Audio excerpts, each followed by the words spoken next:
ಎಲ್ಲರಿಗೂ ನಮಸ್ಕಾರ. ನಮ್ಮ ಹಿಂದೂ ಪುರಾಣದಲ್ಲಿ ನಮಗರಿಯದ ಅದೆಷ್ಟೋ ಸುಪ್ತ ಜ್ಞಾನವಿದೆ. ಆ ಸುಪ್ತ ಜ್ಞಾನದಲ್ಲಿ ಈ 4 ತಿಂಗಳ ಕಾಲ ಅಂದರೆ ಚಾತುರ್ಮಾಸ ಅವಧಿಯಲ್ಲಿ ಆಚರಿಸುವಂಥ ವಿಶೇಷ ಹಬ್ಬಗಳನ್ನು ತಮ್ಮೊಂದಿಗೆ ಹಂಚಿಕೊಳ್ತಾ ಇದ್ದೇನೆ. ಮೊದಲನೆಯದಾಗಿ ಏಕಾದಶಿ ಮುಕ್ತಾಯವಾಗಿದೆ. ಏಕಾದಶಿಯ ನಂತರ ಮಹಾವಿಷ್ಣುವು ಕ್ಷೀರಸಾಗರದಲ್ಲಿ ಗಾಢ ನಿದ್ರೆಗೆ ತೆರಳುತ್ತಾನೆ. ಈ ಗಾಢ ನಿದ್ರೆಗೆ ತೆರಳಿದಂಥ ಆ 4 ತಿಂಗಳ ಕಾಲ ಇಡೀ ವಿಶ್ವದ ಜವಾಬ್ದಾರಿಯನ್ನು ವಿವಿಧ ದೇವಾನುದೇವತೆಗಳಿಗೆ ಶ್ರೀ ಮಹಾವಿಷ್ಣುವು ವಹಿಸಿಕೊಡುತ್ತಾನೆ. ಅದರಂತೆ ಮೊದಲ 4 ದಿನ ಇವತ್ತಿನ ದಿನದಿಂದ ಪ್ರಾರಂಭವಾಗುವಂಥ ಗುರು ಪೌರ್ಣಿಮೆಯ ಮೊದಲ ಪ್ರಾರಂಭ. ಪೌರ್ಣಮಿಯ ಈ ದಿನ ಗುರು ಬೃಹಸ್ಪತಿಯು ಇಡೀ ವಿಶ್ವದ ಜವಾಬ್ದಾರಿಯನ್ನ ಮೊದಲ 4 ದಿನಗಳ ಕಾಲ ಜವಾಬ್ದಾರಿಯನ್ನು ವಹಿಸಿಕೊಂಡು ಪ್ರಪಂಚವನ್ನ ಮುನ್ನಡೆಸುತ್ತಾನೆ. ಈ 4 ದಿನ ಗುರುವಿನ ಸ್ಥಾನಕ್ಕೆ ವಿಶೇಷ ಆದ್ಯತೆಯನ್ನು ಕೊಟ್ಟು ಗುರುವನ್ನ ಪೂಜಿಸಲಾಗುತ್ತದೆ. ನಂತರ ಬರುವುದೇ ಶ್ರಾವಣ ಮಾಸ.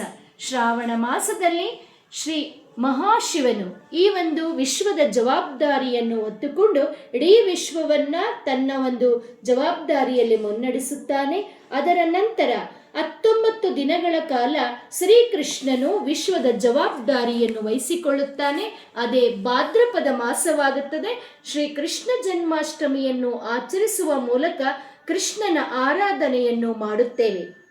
ನಂತರದ 10 ದಿನಗಳ ಕಾಲ ಮಹಾಗಣಪತಿಯು ಇಡೀ ವಿಶ್ವದ ಜವಾಬ್ದಾರಿಯನ್ನು ವಹಿಸಿಕೊಳ್ಳುತ್ತಾನೆ.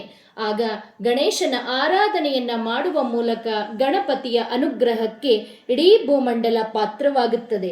ನಂತರದ 16 ದಿನಗಳ ಕಾಲ ಪಿತೃಪಕ್ಷವನ್ನು ಆಚರಣೆ ಮಾಡುತ್ತೇವೆ.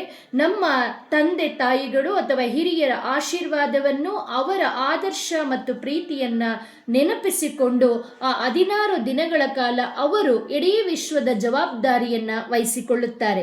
ಇದಾದ ನಂತರ 10 ದಿನಗಳ ಕಾಲ ಮಾತೆ ದುರ್ಗೆಯು ನವರಾತ್ರಿಯನ್ನು ಆಚರಿಸುವ ಮೂಲಕ ದುರ್ಗೆಯು ಇಡೀ ವಿಶ್ವದ ಜವಾಬ್ದಾರಿಯನ್ನ ವಹಿಸಿಕೊಳ್ಳುತ್ತಾಳೆ. ನಂತರದ ದಿನಗಳಲ್ಲಿ ನಮ್ಮ ಮನೆಗಳನ್ನು ಬೆಳಕಾಗಿಸುವಂತಹ ದೀಪಾವಳಿ 10 ದಿನಗಳ ಕಾಲ ದೀಪಾವಳಿಯನ್ನು ಆಚರಿಸುವ ಮೂಲಕ ತಾಯಿ ಮಹಾಲಕ್ಷ್ಮಿಯು ಇಡೀ ವಿಶ್ವದ ಜವಾಬ್ದಾರಿಯನ್ನು ವಹಿಸಿಕೊಂಡು ಕಾಪಾಡುತ್ತಾಳೆ. ನಂತರದ 10 ದಿನಗಳ ಕಾಲ ಕುಬೇರನು ಇಡೀ ವಿಶ್ವವನ್ನು ನಿರ್ವಹಣೆ ಮಾಡುತ್ತಾನೆ. ಅದಾದ ನಂತರ ಒಂದು ಇಡೀ ದೈವಿ ಚಕ್ರ ಪೂರ್ಣಗೊಂಡು ದೇವ ಉತ್ತಮ ಏಕಾದಶಿಯೊಂದಿಗೆ ಮತ್ತೊಮ್ಮೆ ಶ್ರೀ ಮಹಾವಿಷ್ಣುವು ಇಡೀ ವಿಶ್ವದ ಜವಾಬ್ದಾರಿಯನ್ನ ವಹಿಸಿಕೊಳ್ಳುತ್ತಾನೆ. ಇದನ್ನೇ ಚಾತುರ್ಮಾಸ ಕಾಲವೆಂದು ಕರೆಯುತ್ತೇವೆ. ಈ ಚಾತುರ್ಮಾಸ ಕಾಲದಲ್ಲಿ ಹಿಂದೂ ಪುರಾಣದ ಪ್ರಕಾರ ಹಲವಾರು ಹಬ್ಬಗಳನ್ನ ಅದರದ್ದೇ ಆದಂಥ ವಿಶೇಷತೆಯ ಅನ್ವಯ ನಾವೆಲ್ಲರೂ ಆಚರಿಸುತ್ತೇವೆ. ಮತ್ತೊಮ್ಮೆ ತಮ್ಮೆಲ್ಲರಿಗೂ ಈ ಚಾತುರ್ಮಾಸದ ಮಂಗಳ ಶುಭಾಶಯಗಳು.